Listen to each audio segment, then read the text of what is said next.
السلام عليكم ورحمة الله وبركاته. ازيكم حبايبي؟ عاملين ايه؟ يا رب تكونوا كلكم بخير.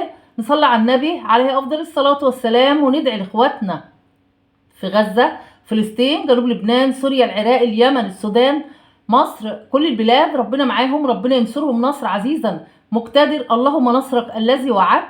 بشكر كل اخ واخت خارج مصر وداخل مصر على راسي والله. بحبكم قوي، ربنا يديمكم نعمة في حياتي يا رب، وانتوا السند والعون بعد ربنا. بشكر الناس الجديدة اللي دخلت قناتي، على راسي والله. بحبكم قوي. كومنتاتكم الحلوة اللي بتساعدني، اللايكات لو عجبكم الفيديو بشكركم. حطوا لنا بقى اللايكات. وهنتكلم النهارده في كذا موضوع معانا. ام شروق طبعا، دي يعني مش عارفين احنا نقول لها ايه بجد. وهنتكلم عن زيزي بينك، هنتكلم على عيلة حوارات، عيلة الحاج جابر، وهنبدأ بيهم يا جماعة. ما تنسوش اللايك لو سمحتوا.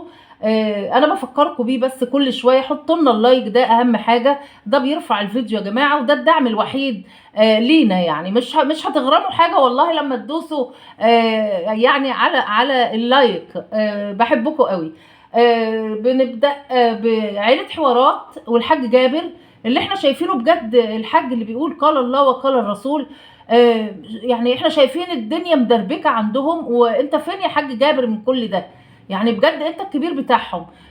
الدنيا ملخبطه عندهم جدا جدا. شايفين حمدي بينزل ستوري وحاطط صور حيوانات وبيشبه اهله بالحيوانات.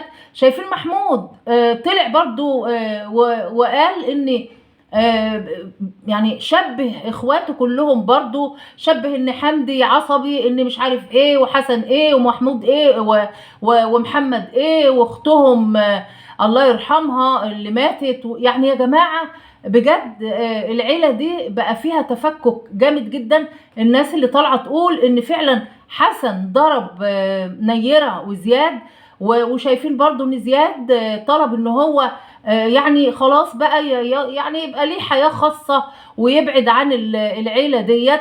كذا حاجة كده بيوصل لنا كومنتات بيها يا جماعة، وعارفين اللي بيحصل ايه. الحاجة سعدية بنقول لها ألف سلام عليكي. عرفنا إن هي كان عندها تعب في معدتها، نازلة معوية. ألف سلام عليكي. طبعا حمدي مش هيسكت يا جماعة. حسن نفس القصة. حسن احنا شايفينه دلوقتي بعيد. يعني انت يعني لو حصل فعلا ومديت ايدك على نيرة وزياد، لا مش من حقك ليهم اب طبعا. شايفين محمد برضو كلام كتير بيقول ان هو نزل مصر. هل هو فعلا نزل مصر عشان يصالح والدته ووالده، ولا يقف لحسن بقى ويفهمه ان دول ولاد ام زياد وما ينفعش حد يقرب لهم، ولا ايه بالظبط؟ مش عارفين. لكن اللي نعرفه ان حمدي مش هيسكت طبعا. احنا عارفين حمدي يعني ما شاء الله عليه في الأذية ما بيتوصاش يعني. واحنا شفناه الفترة اللي فاتت كان حصل ايه بينه وبين محمد. اكيد كلكم عارفين طبعا، واحنا طلعنا بفيديو واتكلمنا بالموضوع ده. طيب هل فعلا ابو زياد زي ما طالع بيقول هو فعلا ولاده راحت له؟ لكن هل نيرة وزياد راحوا له عشان سبب مثلا ان هو يتنازل عن ان كان رافع مثلا عامل حاجة كده ان ولاده الصغيرين يوسف والبنت الصغيرة ما يسافروش الا باذنه طبعا؟ فهل هم رايحين له عشان كده ان باباهم يتنازل عن كده يعني، ويسافروا بقى ويبقى الحياة عادي ويسافروا عند محمد في الامارات؟ كل ده هنعرفه يا جماعة الايام اللي جاية. لكن كل اللي بنقوله ان احنا شايفين الدنيا ملخبطة عندهم. الموضوع مش مظبوط. وفعلا محمود برضو لما وصف اخواته كده، هل فيه يعني هيسكتوا؟ كله طالع يخبط في كله، ان كان محمود ولا حمدي ولا حسن اللي ضرب زياد ونيرة. برضو احنا شايفين حمدي يعني لغى المتابعة من نيرة وزياد، عمل لهم مش بيتابعهم يعني. فبجد الموضوع بتاع عيلة حوارات او الحاج جابر موضوع زاد عن حده جدا جدا. الايام اللي جاية هنعرف وهيبان الحقيقة كلها. هل ده ذنبك يا ابو زياد؟ يعني احنا بنقول بجد ان الراجل ده يا جماعه اتظلم كتير، 4 سنين ما شافش ولاده ولا كان يعرف حاجه عنهم الا من خلال الشاشه بس، وكان بيشوف فيديوهاتهم. واحنا عارفين ابو زياد ما بيطلعش ويكذب، ولا بصراحه احنا كنا واقفين معاه قلبا وقالبا، لان اتحرم من ولاده ال4. ده اب يا جماعه، ومصيرهم ان شاء الله باذن الله هيجولك يا ابو زياد. وانت قلت ان نيره بس يعني انت بتدافع عن نيره وبتقول ان هي طيبه وغلبانه ومحدش يهاجمها. طب ما هي برضو لو هي كده يا ابو زياد معلش ما كانت شافتك من الاول. انت كنت بتطلع تبكي وكنا احنا بنبكي على البكا بتاعك، لكن هم قلبهم كان حجر. ما تنساش الموضوع ده، ولادك قلبهم حجر بالذات الكبار. فبنقول في الاول وفي الاخر ربنا يهديهم لك يا رب ويرجعوا لك تاني. احنا شايفين ان كل واحد دلوقتي استقل بزوجته وبيته واسرته وخلاص. ولادك فعلا ما لهمش حد يا ابو زياد غيرك. ان شاء الله يرجعوا لك يا رب، وده اللي بنتمناه. حطوا لي بقى اللايك يا جماعه. هنتكلم على الست ام شروق، وكانت عامله فيديو وعامله شويه رز ونص فرخه وكانت عامله باميه. طبعا هي طالعه بالفيديو ده عشان تنبط برضو على القنوات او الناس اللي ما بتحبهاش زي ما بتقول. مفيش حاجه اسمها كده يا ام شروق.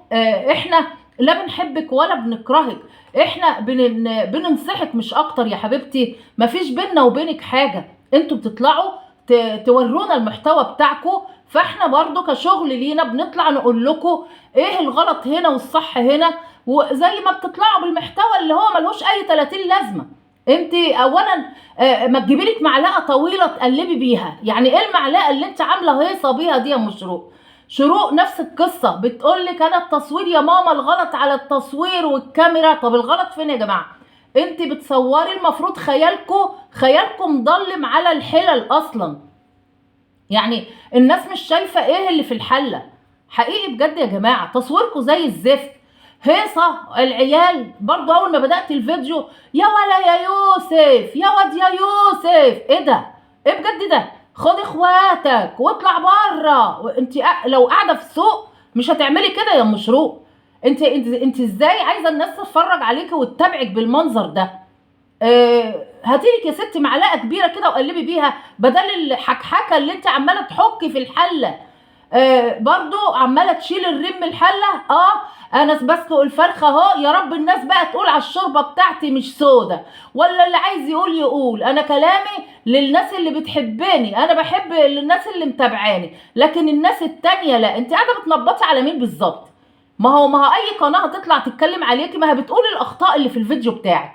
فيا ريت تبطلي التنبيط ده وشغل الحواري ده وشغل. يعني بتنبطي على ايه؟ اكسبي المتابع كده وجددي من اللي انت بتعمليه يا شروق. بلاش تغني والنبي بالصوت الخنفان ده، الناس قالت لك 100 مره. يعني انت عماله تغني والباميه شوكتني وصوتك بترققي في صوتك قوي. باميه شوكتك ايه؟ ماما مامك اهي بتعمل لكم باميه.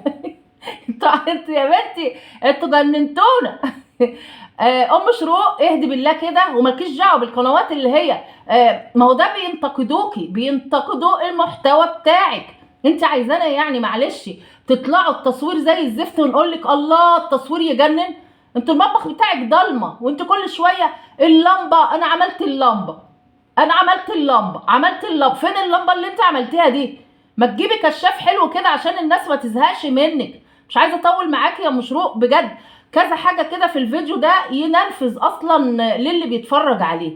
بنديك النصيحه يا مشروق، احنا والله العظيم ما بنكرهك يا ستي ولا بنحبك. اسمعي بس كلامنا كده وانت تكسبي. وبلاش شغل الحواري ده يا واد يا يوسف يا واد ايه يا ستي؟ عيب والله عيب.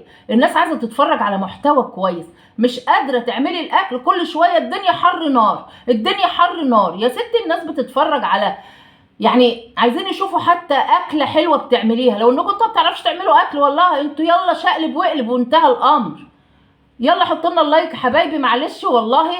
ونتكلم في زيزي بينك وطلعنا بفيديو وبتقول ان هي عندها جلسه ان طليقها ابو عيالها ابو بناتها يعني رافع عليها قضيه ب500,000 جنيه تعويض.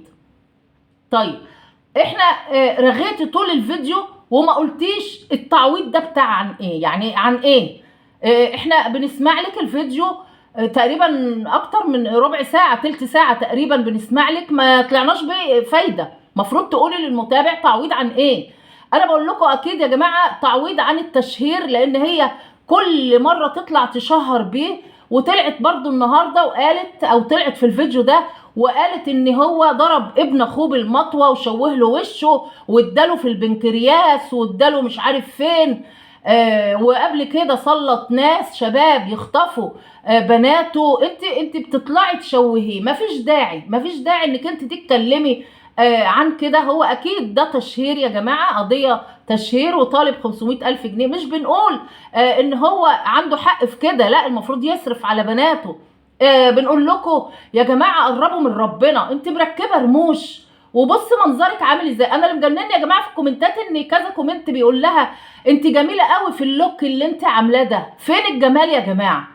فين الجمال بجد؟ ان واحده مركبه ضوافر ليل نهار طلعنا بالضوافر. طب انت بتتوضي ازاي؟ وهل هينفع لك وضوء؟ يعني فين الصلاه يا جماعه اللي انتوا بتصلوه؟ ما تشوفوا في ايه بينكم وبين ربنا، ما انتوا شوفوا حياتكم عامله ازاي بجد والله. انت اتطلقت اهوت وجوزك التاني ده خلاص انت غضبانه وسبت له الشقه وقاعده عند والدتك، يعني دي تاني جوازه معلش. ما تشوفوا انتوا يا جماعه قربوا من ربنا اكتر. طالعه تشوهي في طليقك، مفيش داعي لكده. ما هو لازم طبعا يتضايق. شوهتي منظره وقلت ان هو كان مسجون قبل كده وانا رحمتك من نوم البرش ومش البرش طب ما هو كده لازم يتضايق منك. ما خلاص خالتي وخالتك وتفرقت الخالات، المثل اللي احنا بنقوله ده، وشيل ده من ده يرتاح ده عن ده. ما بعتش مصروف يا ستي، خلاص ما انت شغاله والقناه بتاعتك حلوه، ويا اما ترفعي قضيه للولاد ونفقه وتاخدي حقك. ده اللي نعرفه. مش تطلعي يا جماعه كل اللي تزعل مع جوزها ولا طليقها تطلع تبهدل الدنيا وشتايم وقذاره وقله ادب. يعني عيب. مش بتكلم عليك يا زيزي لوحدك، احنا شايفين الناس كلها اللي على السوشيال ميديا كده. واحده انفصلت عن جوزها بيقلوا ادبهم وشتيمه وقذاره. طب وليه يا جماعه؟ ربنا ما قالش كده، ربنا ما قالش كده. يعني ما تعيشوا بالمعروف يا تفترقوا بالاحسان زي ما ربنا قال. فبجد لو عجبكم الفيديو ما تنسونيش باللايك والاشتراك وتفعلوا زر الجرس عشان يوصل لحضراتكم مني كل جديد. والسلام عليكم ورحمة الله وبركاته. باي باي.